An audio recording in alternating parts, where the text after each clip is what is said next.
Welcome back to the second episode of Kitchen Table Travel. This week we're actually in the kitchen. And why are we in the kitchen today?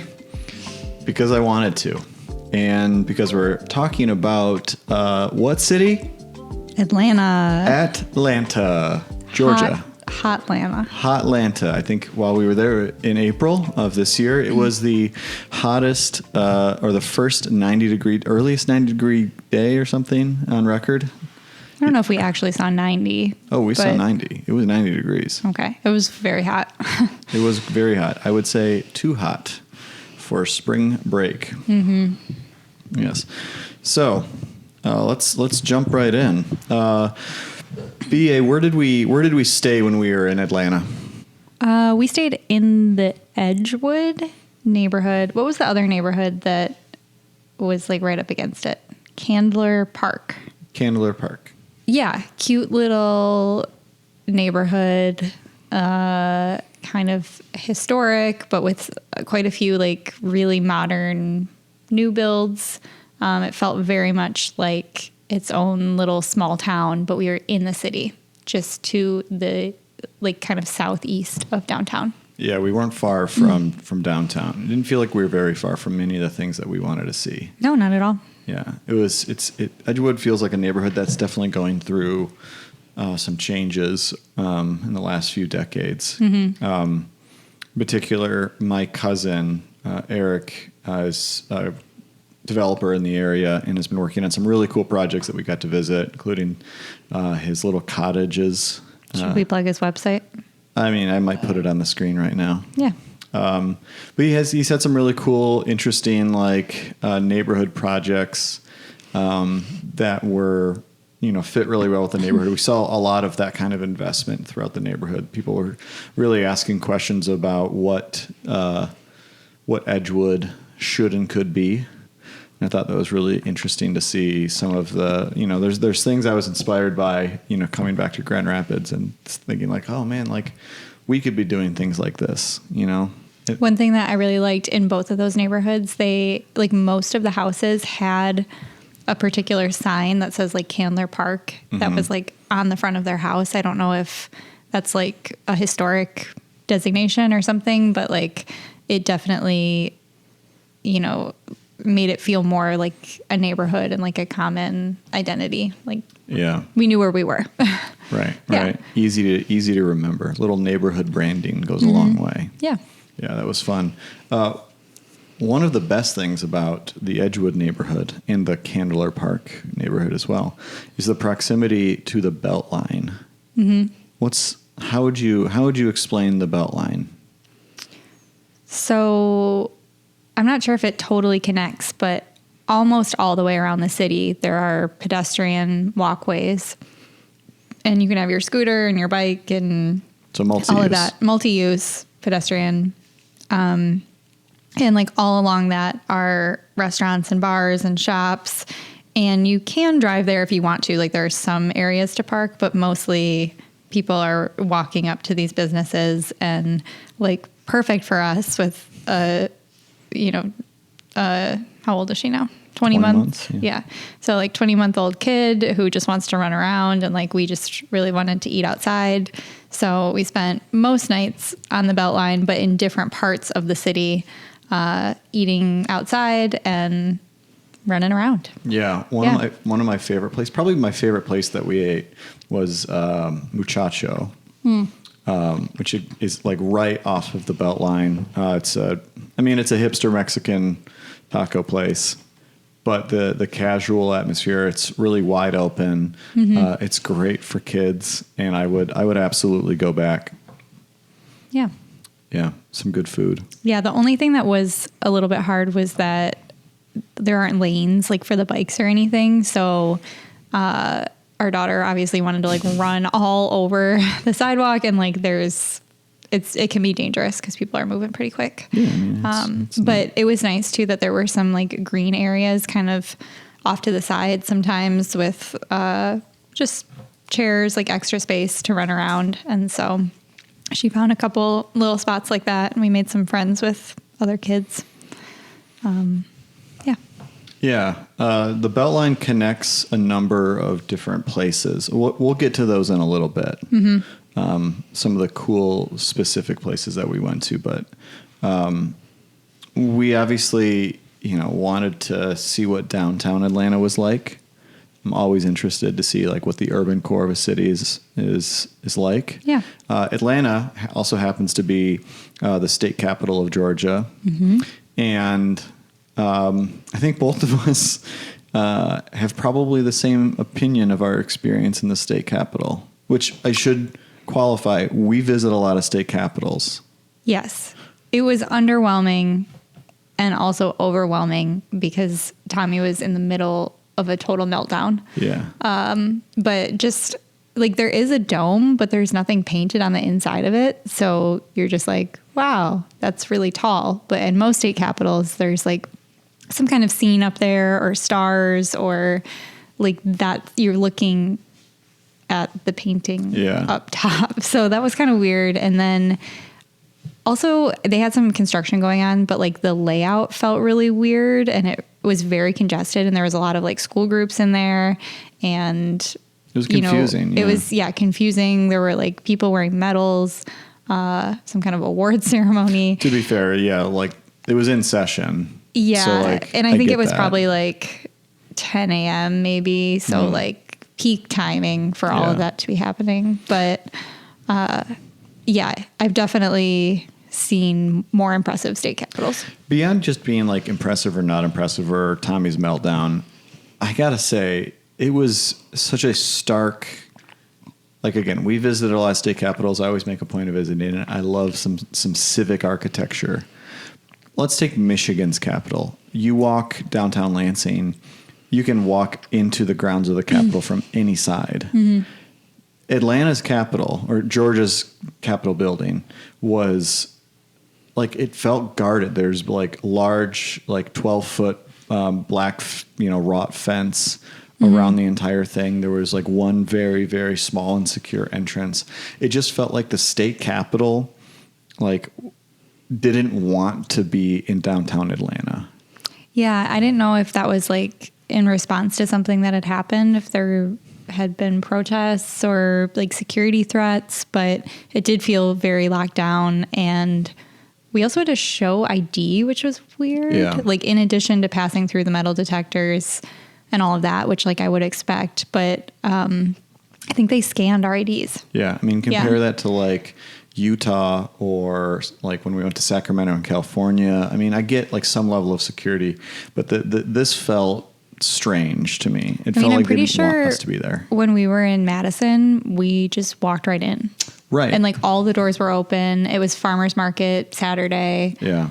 Like, It truly, like, Madison's a great example. Madison, the capital there, felt like the people's house. Like the way that the farmer's market that encircles, the Georgia State Capitol building was just, it felt hostile in a weird way. Yeah, I agree. Yeah, it made me a little uncomfortable.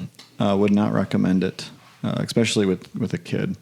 And you know what? I'm just going to say it. Didn't appreciate the Daughters of the Confederacy stuff outside on their plaques. Oh, I don't think I saw any of that. Oh, yeah. That made me uncomfortable, too. Oh, yeah. So. Anyway. But yeah, otherwise downtown, not a ton happening that we could see. I don't know. I mean, that's also sort of typical of like Michigan State Capitol, is that like a weekday there wouldn't be a lot to do or see. Well, it's a business district. Yeah. Yeah. Yeah. I wouldn't say downtown Atlanta is by any means like super interesting. There is a university there. There is a university. There's some other stuff that we eventually visited, including the aquarium, but that's not really downtown per se. Right. So, moving back to the Beltline, we visited a few places. There's two of them I want to talk to you about. Okay. And get your review of. Number one, Krog Street Market. What's the Krog Street Market? Krog Street Market is like, maybe there are 30 different food stands, all different types, and there's a seating area, so everybody can just get what they want and then meet up. It wasn't huge. There was like some shopping around there. I mean, I thought the other market, Pont Street, was a lot more impressive. There were like way more choices, and it felt like more of an experience. There was like more room to walk inside the market, and it just seemed like a more complete style of that kind of. Yeah, Krog, I think, was a little bit smaller. It's basically a food hall with some small local businesses. But I think what was interesting about Krog was just the sheer amount of ongoing development on and around it, like south of it, north of it. I mean, to give you a sense of like what kind of place Krog is, it's got a Patagonia store. You know, it's very very well developed. But was also like, again, like it built around the Beltline. The Beltline was the lifeline of this space. It was not easy to drive to. It was not easy to park. But if you were able to bike there or walk there on the Beltline, it's an incredible experience. And I would go back. I thought parking at Krog Street was actually not bad, but parking super expensive. for Ponce was, okay. Ponce was also very expensive. Yeah. But I think like I have no issue with that. Make it expensive. Make it inconvenient for me to park there. But yes, you mentioned Ponce. Ponce is I don't know what, it was some sort of old factory building or something that had been converted to, the truest sense of mixed use. Yeah. Also off the Beltline. Incredible retail spaces, again, local businesses, large food hall with a wide variety of kinds of food. But then also there's housing on the site. There's parking on site. We didn't go to the roof, but there was an incredible like roof area, which I gotta just be a little critical. I get why they did it, but like there was like a admission. You had to pay admission just to get to the roof. Like $15 per person. Yeah, just to get to the roof to spend more money. I get it, but also like it would have been really nice to just go up there. There is also a Kroger there, and Eric said that that's like the cheapest drinks you can get, and you can sit out on the patio there and be next to the Beltline. Yeah. Yeah. I mean, how cool. I said it when we were walking down there. How amazingly cool is it that there's a Kroger off of it's not. It felt like it was built for the Beltline. There was a Trader Joe's. Was there a Trader Joe's other than the one that we went to? Probably, but okay. Yeah. I think it was maybe in that area too. But the Kroger was just incredible. We didn't go inside, but just like, seeing like this large patio, which like you said, Eric mentioned it's the cheapest drinks.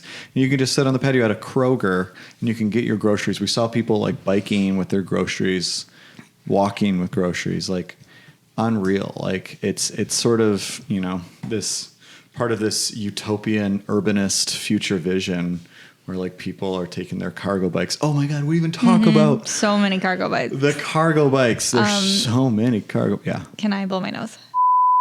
This momentary pause is sponsored by, or not sponsored by, Kirkland sparkling water, lime flavored or green flavored. There were so many cargo bikes. There were so many cargo bikes. Yeah. Some of them are like blasting music. Like the kids on these things were just having like the best time. Yeah. Yeah.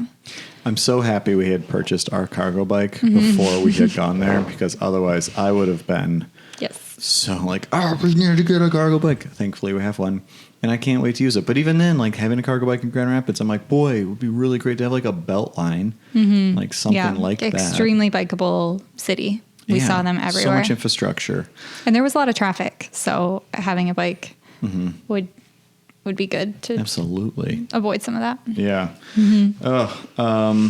So for our next day, we decided to do one of the things that I think everybody who comes to Atlanta does, and that's go check out one of the most amazing aquariums I've ever seen. The Georgia Aquarium was absolutely incredible. It is situated. We had one friend of ours say that it's situated like a mall. Okay. Do you know what do you get what he's getting at? I mean, you've got your center hall, and you have sort of these portals to other experiences. You know, compare that to like Shed Aquarium, which feels like it has very little structure. Yeah. This was like spokes of a wheel that you get transported to like different environments with different animals. But I mean, and that's really helpful because you can like do one area, come back to the main section. Choose your own like adventure. you don't. Sometimes when I'm at like the zoo, I feel like you're just going and going and going, and you don't really know how far you've gone or what's next. Or like this was pretty easy to navigate. And yeah. What's the feather in the cap of the? Well, we got there right when they opened. Oh yeah, which was could not recommend more. Be there at 9 a.m. Yes. And enjoy the first hour without. Be there at 8:30 and be the first one in the door because, and I'm so glad that we chose that section to start with. Well, I knew. I can't remember what it's called. I don't know what it's called, but Okay, the one with the wherever tank. the like giant tank is, like you walk into this room and, just floor to ceiling glass. You're looking at Florida, 3 floors up ceiling. Yeah. And the tank is full of whale sharks and manta rays that are 17 feet long. Yeah. I could have stayed there all day and it was like very quiet. We were maybe in there with like 10 other people. If that, yeah. So yeah, just like so peaceful and incredible. My cousin's husband, I guess, like went swimming in that. He went diving. Scuba diving, not just diving. swimming. Right. He went scuba diving, like in that tank. Open swim with whale sharks. So that is a thing that you can do. But we just saw like so many cool things in there, and it was very peaceful. Yeah, that was unreal. I think that was the moment of the trip for me was, like you said, getting there early, very peaceful. So many school groups by 10. So we had like 1 hour that was just really quiet. And I mean, these kids were just like so excited, but they were screaming and there were hundreds of them. Yes. Yes. Yeah. It was cool though. Yeah. Georgia Aquarium, worth the money. Good experience. It's really close to the Coca-Cola experience, which I don't know if I would recommend. We didn't do it. And I don't know if I would recommend it.